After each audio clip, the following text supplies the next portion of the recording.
Hello everyone मु रंजन पुणी थे तुमको स्वागत जनाऊँ आम यूट्यूब चैनल स्टडी रूम को। सो पिला माने आज जो विषयटी आम पढ़ा बर्तमान जो तुम देखुच स्क्रीन उपर लिखाई कौन ना प्रियतम। ये जो प्रियतम पाठटी रही तुम नवम श्रेणी हिंदी बहिर द्वितीय पद्य रही। प्रथम पद्य थी आमर अनमोल मोती आ तार जो 5टा सेक्शन थी बहुत बढ़िया भाव पढ़ी बिल्कुल ओडिया रे सबू जिनस गुड़ा तुमको एक्सप्लेन मु करी। आशा करछि से वीडियो गुड़ा तुम निहाती देखि नै थिबो आ भलो मध्ये लागिथिबो। तो ये जो आम विषयटी बर्तमान पढ़ा प्रियतम विषयटी या विषय मुझे टिके कहीदेवी। प्रियतम कहले कौन पिला माने ना प्रियतम कहले होची जे कि आम सहित वेरी क्लोज ठीक अच्छे जहाँ को आम बहुत भल पाऊ बा बहुत आदर करूँ बहुत सम्मान करूँ ताको आम कहवा कौन ना प्रियतम बोली कहवा ठीक अच्छे। आगु लिखिं किए सूर्यकांत त्रिपाठी निराला जे ये जो प्रियतम पद्यटीर लेखक अटंती ठीक अच्छे। तो ये जो विषय वस्तु रही आम आलोचना करवा हिंदी रे जहाँ भी आम पढ़ा ताकू मुझे ओडिया रे ट्रांसलेट करके तुमको बुझेबी लाइन बाय लाइन बुझेबी से व्यस्त होनी ठीक अच्छे।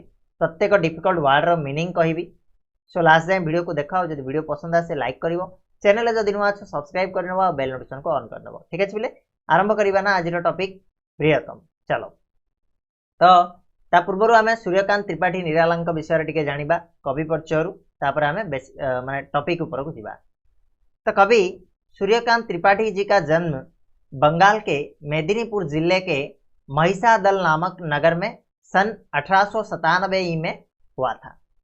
तो कवि सूर्यकांत त्रिपाठी कोठी जन्मग्रहण करथिले ना बंगाल मेदिनीपुर जिलार महिषादल नामक गोटे नगर रे से 1897 मसीह जन्मग्रहण करथिले किए कवि सूर्यकांत त्रिपाठी।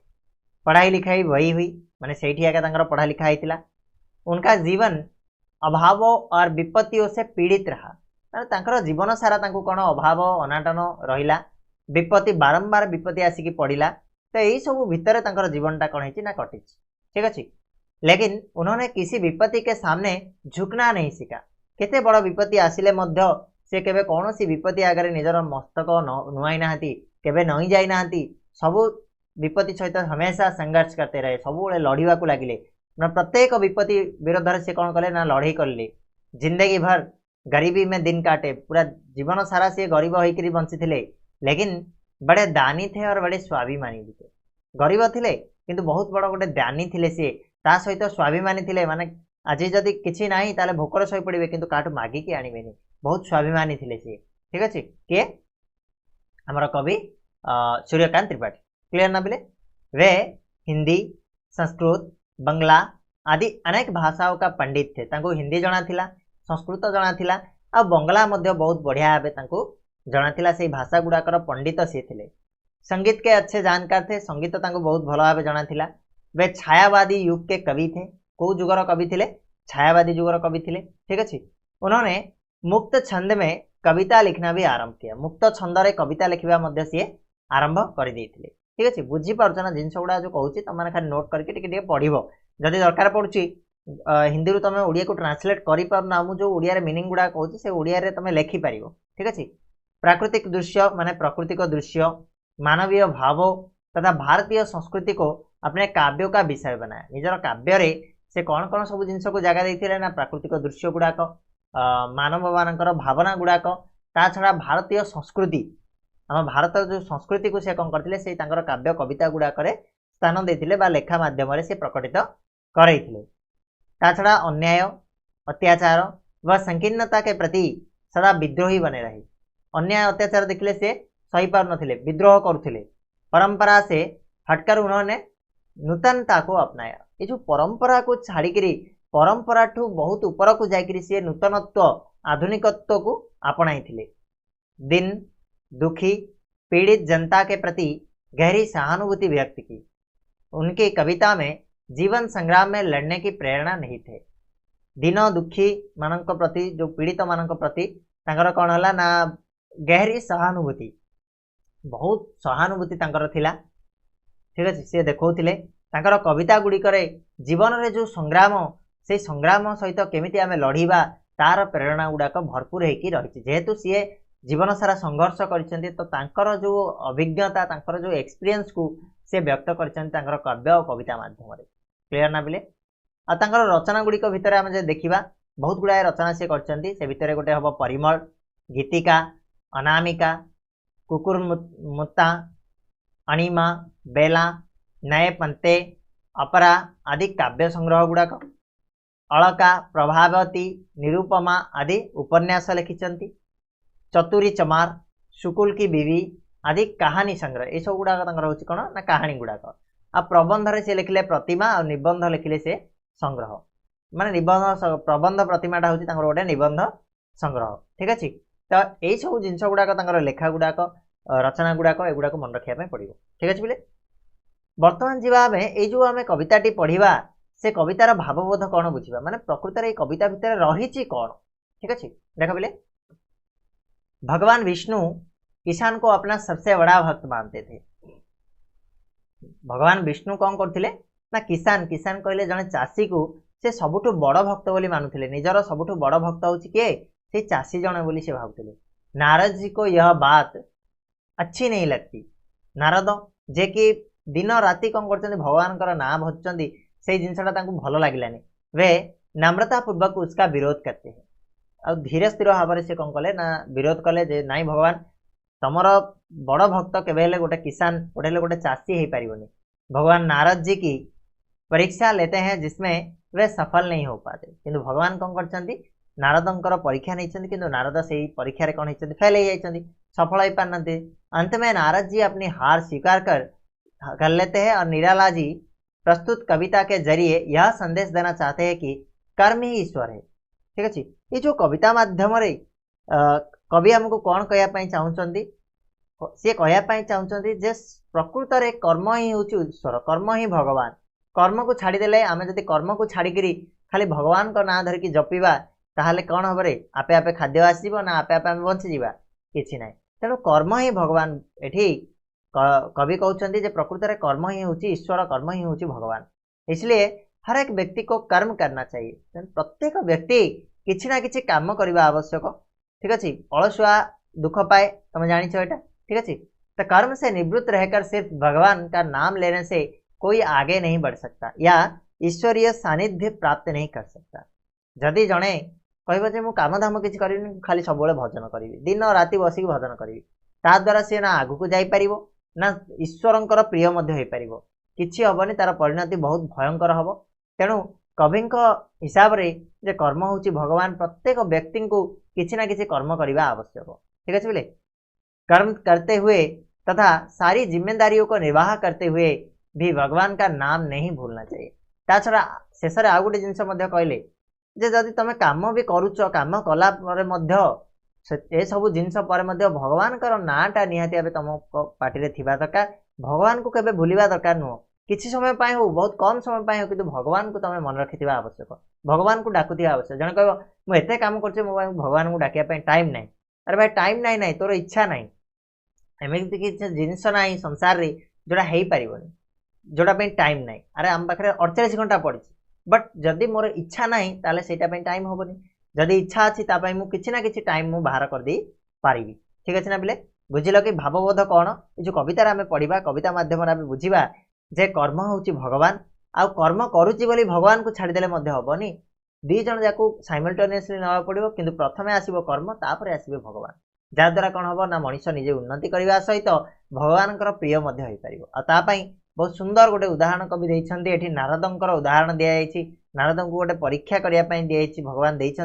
से नारद पास होती ना फेल होती चलो देखा आम ठीक अच्छे तो आसला पद्य बुझे चेष्टा कर लाइन बाय लाइन बुझे चेष्टा कर आग को बहुत ही हेल्पफुल हम तुम मान क्लियर बिले देख पद्य तुम कौन रही एक दिन विष्णु के पास गए नारद जी पूछा मृत्युलोक में वह कौन है पुण्य श्लोक भक्त तुम्हारा प्रधान कौन है ना एक दिन माने गोटे दिन विष्णु के पास गए नारद जी विष्णु को पाखक जाइछन्ती किए जाइछन्ती ना नारद जाइछन्ती नारद नटकुटिया नारद या कथा जाकि लगेदेवे ता कथा या पूरा माढ़ोलिया लगेदेवे तो दिने विष्णु पाखक नारद जाइछन्ती आ पूछा पचारिछन्ती मृत्युलोक कहले धरा पृष्ठ रे वह कौन है पुण्य श्लोक किए से पुण्यात्मा पुण्यलोक किए अच्छी जी कि भक्त तुम्हारा तुमर प्रधान भक्त सी सबुठु बड़ भक्त तुमर किए सी अच्छी बोली पचारे भगवान को किए पचार नारद पचार तो भगवान कौन उत्तर देवे?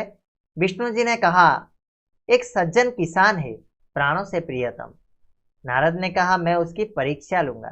तो विष्णु को जिते नारद पचारि प्रकृत में तुम किए सी एत बड़ भक्त अच्छी धरा पृष्ठ तार नाटा मत कह ता विषय मत कह। तो विष्णु से उत्तर देते जड़े सज्जन जड़े भल लोक, हाँ जड़े सज्जन अच्छा जे कि किसान अच्छा जे कि चाषी होटंती आ सी मोर प्राण ठारू प्रियतम, सी मो जीवन ठारू मत अधिक भल पाती मो जीवन ठू अधिक भल पाए, प्राण से प्रियतम है।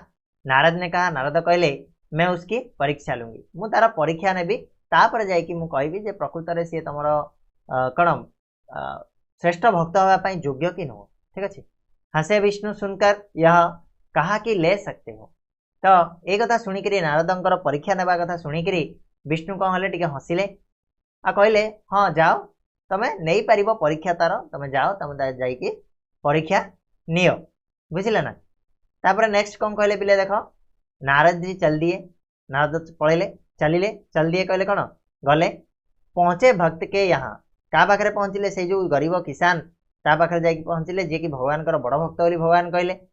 देखा हल जोत कर आया वह दोपहर को, से देखिले कौन देखिले सेठी जाकि जे हल को हल बांधिकी सी दोपहर रे, दोपहर कहले खरा बेले से कौन कला ना 12टा घंटे समय रे सी आसिला घर को। दरवाजे पहुंचकर राम जी का नाम लिया, जितेबाला सी घर एंडी पाखे आसिक पहुंची, जितेबाला कबाट पाखे आसिक पहुंची से रामंकर नाम सी नहीं। ठीक अच्छे।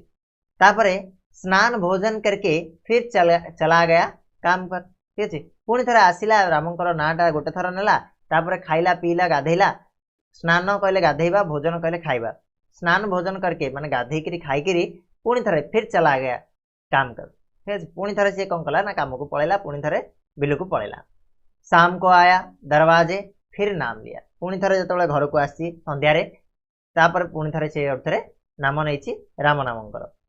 प्रातःकाल चलते समय एक बार फिर से उसने मधुर नाम स्मरण किया, जितेबाला सकाल उठी, सकाल उठिया पर जितेबाला सी बिलू को जीवाई बाहर ठीक से समय गोटे थर आउ थे ना सी नहीं। तो ये भाव भाव केते थर है पिले ना टोटाल रे आमर 3 थर ना नहीं सी, बस केवल 3 बार नारद चकरा गए ना, नारदंकर मुंड आ किसी काम कलानी, मात्र 3 थर डाकुची भगवान को आ भगवान कहते सी हूँ मोर श्रेष्ठ भक्त। अरे जहाँ को ऋषि मुनि दिन राति डाकिले श्रेष्ठ भक्त हो पारना, ये तो केवल 3 थर डाकुची, मु तो मो सॉरी कौन नारायण नारायण मु 24 घंटा डाकुची, तथापि भगवान मते श्रेष्ठ भक्त कहलेनी। यही जो साधारण गोटे कृषक जे कि मात्र 3 थर भगवान ना नौ सी केमी श्रेष्ठ भक्त होगा, एक कथा भाविक नारदर चकरा गया अर्थात मुंड बुलेगा लगिला। दिवा रात्र जपते हैं नाम ऋषि मुनि लोग, किंतु भगवान को किसान ही याद आया, यह याद आया। तो ये नारद कहते दिन राति दिवा रात्र कहले कौन दिन राति जार ना को जपुंट किए ऋषि आ मुनि माने। ठीक अच्छे। किंतु भगवान को केवल ये गोटे लोक आका देखागला, यही जो कृषकटा ही देखागला, आ कथा आका मन पकड़े भगवान याकू आका श्रेष्ठ भक्त बोली कहले, ऋषि मुनि मान भर कहीं मिललानी। ठीक अच्छे। यही सब जिनस को भाविक नारद पूरा टे अस्तव्यस्त हो गले। तापर गले कुआड़े गले ना गए वे विष्णु लोक, पुणी विष्णु लोक गले, विष्णु पाखक गले, बोले भगवान से, भगवान को से कहते देखो किसान को दिन भर में 3 बार नाम उसने लिया है। कहते आज्ञा भगवान ये किसान को देख, से जो कौन चाषीटी को देख मात्र 3 थर पूरा दिन जाकर एत 48 घंटा भितर मात्र 3 थर तुम ना नहीं, तो केमी सी तुम बड़ भक्त होगा देख ताकू टे बोली कहते। नेक्स्ट देख, बोले विष्णु नारद जी आवश्यक दूसरा काम एक आया है, तुम्हें छोड़कर कोई और नहीं कर सकता। तो विष्णु एक कथा शुणिक किसी रिप्लाय कले, से कौन कले नारद को कहले नारद जी हे नारद शुण आवश्यक गोटे गोटे बहुत इंपोर्टाट काम आसी, आवश्यक एक दूसरा काम आया है, माने गोटे बहुत इंपोर्टाट काम आसी, तुम्हें छोड़कर माने तुमको छाड़देले आउ से कामटा किए कर पारिबनी, कोई और नहीं कर सकता, माने केवल तुम्हें ही से कामटा कर पारिबो, ता बिना आउ किए कर पारिबो नहीं। एठी कौन होची नारद को टेस्ट करछंती किए भगवान विष्णु, कौन केमिति टेस्ट करछंती देखिबा। साधारण विषय यह बात को विवाद होगा, तब तक यह आवश्यक कार्य पूरा कीजिए। कहले कौन ये जो भक्त कथाटा कहूच एटा गोटे छोटिया कथाटी, ठीक अच्छे। तो आम पर डिस्कस कर विवाद कर आम विचार कर किंतु सेतेबेले पर्यंत जितेबाला पर्यंत आम यहाँ विचार करना से पर्यंत ये आवश्यक ये जरूरी काम आवश्यक कहले कौन जरूरी काम कहले कौन कार्य तो जरूरी कामटा को पूरा कर दियो। तेल पूर्ण पात्र यह लेकर प्रदक्षिणा कराइए भूमंडल की। तापर कौन कहले ध्यान रहे सभी शेष एक बूंद भी इससे तेल ना गिरने पाए। तापर नारद को कहते भगवान विष्णु जे प्रदक्षिणा तेल पूर्ण पात्र यह लेकर ये जो तेल पूर्ण पात्रटा अच्छी ये जो कटोरीटा अच्छी ताहिरे तेल पूर्ण होटा को तुम नहीं जीव प्रदक्षिणा कराइए भूमंडल पूरा भूमंडल पूरा पृथ्वीटा सारा कौन कर ना गोटे चक्कर काटिकी आसो। प्रदक्षिणा कहले कौन गोटे राउंड मारिकी आसो। ध्यान रहे सभी शेष शेष एतिक ध्यान रखि एक बूंद भी इससे तेल गिर ना पाए अर्थात गोटे बुंदा मध्य तेल जमीती यही कटोरी तल को न पड़े यहाँ को तुम ध्यान सहित कर कामटा जरूरी काम तुम जाकि आग कर दियो। तापर आम ये छोट छोट कथा को डिस्कस करवा जे किए बड़ किए सान भक्त ठीक अच्छे। तापर कौन है लेकर चले नारद जी आज्ञा पर घृत लक्ष्य एक बूंद तेल इस पात्र से गिरे नहीं ठीक अच्छे। तो आज्ञा देते किए विष्णु आज्ञा देले जे गोटे मध्य बुंदा जमी तेल पड़ोनी। तो नारद कौन कले ना से तेल भरा पात्रटी को धरीगले आज्ञा जमीती होता जे घृत लक्ष्य कहले कौन पूरा एक लय पूरा ध्यानर सहित से तेलपूर्ण पात्रटा को धरी जाऊँच कारण आज्ञा देते भगवान विष्णु जे तेल बुंदाटे जमी पड़ोनी आठू तले ना कि योगीराज जल्द ही विश्व पर्यटन करके लौट बैकुंठ को है तेल एक बूंद भी उस पात्र से गिरा नहीं ना।